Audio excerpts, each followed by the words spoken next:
My name is Sunita and I'm here today to talk to you about finding passion and perseverance to help of the way to empowerment. In a society where every woman has to fight for the equality rights at every point of their life, I come from an underprivileged background and I know that how difficult it is for a girl like me to get an education and pursue their dreams, because we rarely get the opportunity to get the education. So I would like to share my story. Growing up, my three sisters and I faced discrimination from the society for being born as a girl, and my parents too faced discrimination for not having a son. So let me share an experience when my father was asked to give away everything since he did not have a son. We were asked to keep quiet in a Gram Panchayat because we are girls, we can't speak in front of the males. So this is how the struggling is for every woman in the society. So when I was 4 years old, my mother got paralyzed and they left our village in Karnataka to scheme a medical treatment in Mumbai for my mother. And my sister and I lived with my grandmother, and that made our life too difficult because nobody was ready to take care of us, look after us, take our responsibility. After later, months ago, we moved to Mumbai to stay with our parents, and they wanted to enroll me in a school.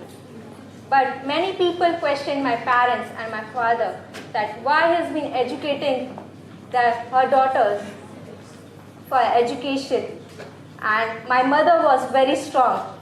She insisted my father that I want my daughter to get educated so that they can be independent in future. So the school I joined it was called Premdan. It was a school run by nuns in South Mumbai, and they found a sponsor for me who supported me over a period of 10 years. He came to meet me and bought me stationeries, a necessary material required for the school and the clothes.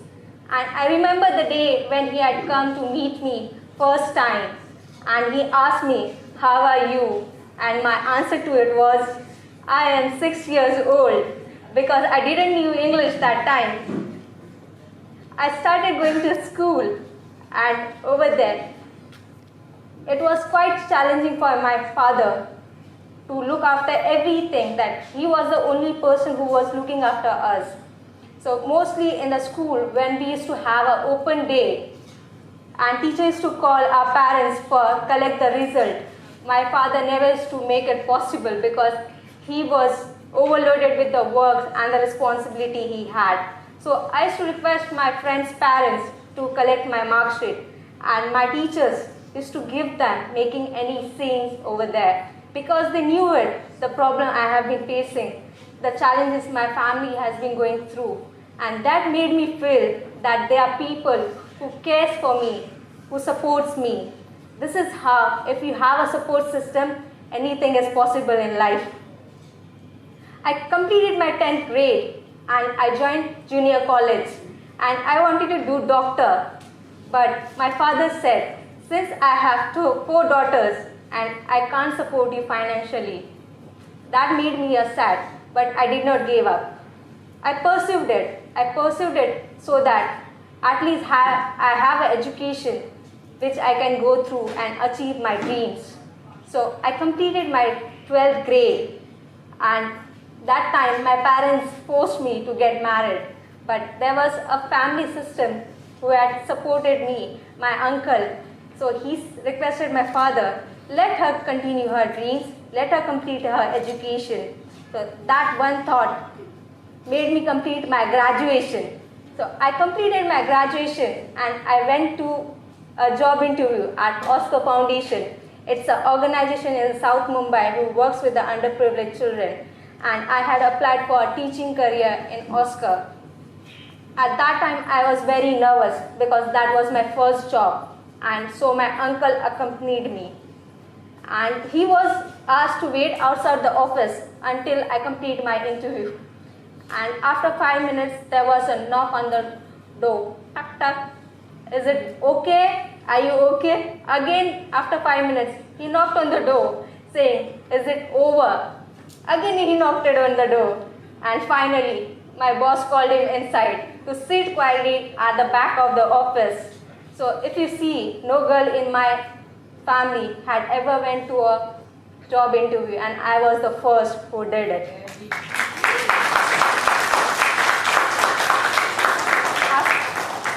Continuing a job as a teacher, they saw passion in me, so they recommended me to complete my MBA in social entrepreneurship. So I agreed to it. I went for the interview and filled my application and entrance exam. But I did not share this with my father. I thought it may be no for me this time also. But I have shared this with my mother because she knew that my daughter can do it. And I just went it and I got the admission in MBA program. It's not that my father did not want to support me. It's like a concern he wanted to show me.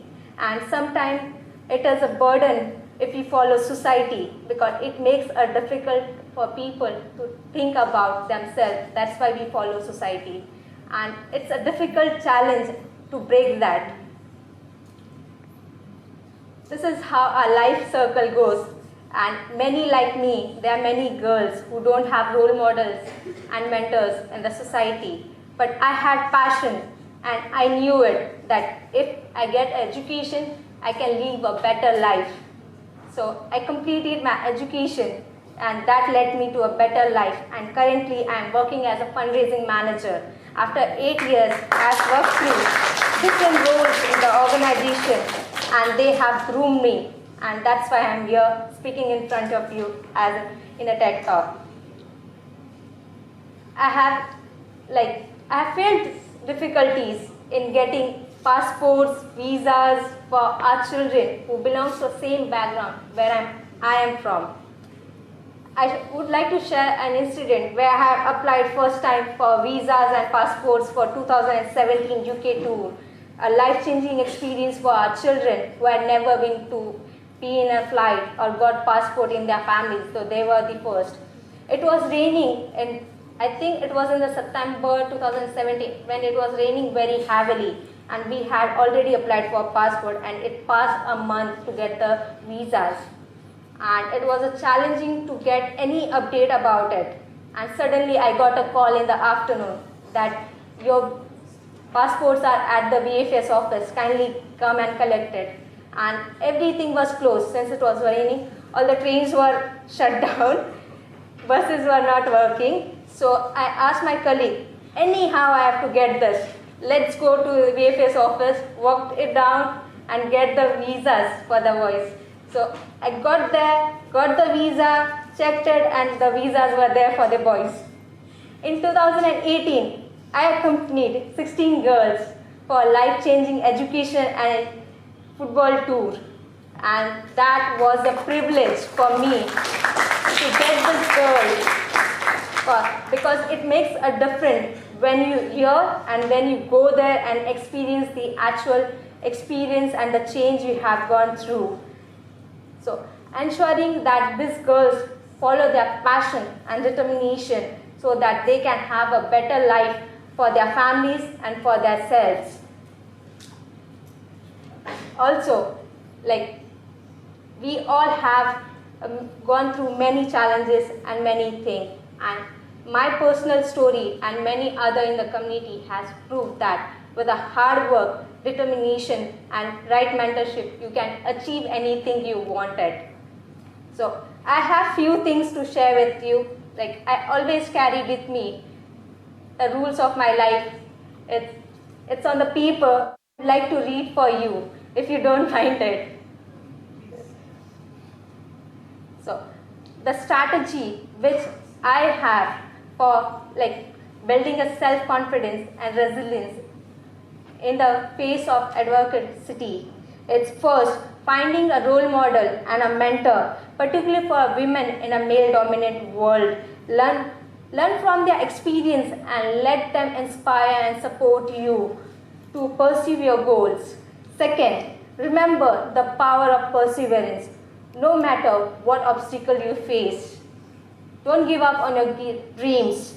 Believe in yourself and push forward. Remember that education is the key to empowerment. Learn, keep learning, keep growing, and never stop striving to improve yourself. Third, stand up for yourself, for others who face discrimination and bias. Speak out at home or at workplace, and don't forget the power of community and support you have. Surround yourself with the people who believes in your work and who will support you through your journey. Fourth, one thing which I often forget is find fulfillment and happiness in what you do, no matter what is. I got to know when I started working for a special project that's called Asha project, and we were planning to have a hearing aid for the children who are deaf and mute. And there was a boy, we had a test, and first time we went for getting the hearing aid for him. In a room, when doctor placed the hearing aid on his ear, the sound, I snapped my finger over it, and he was like, "Awas, mummy, awas." That made me feel like this is the happiness which everyone want to feel it.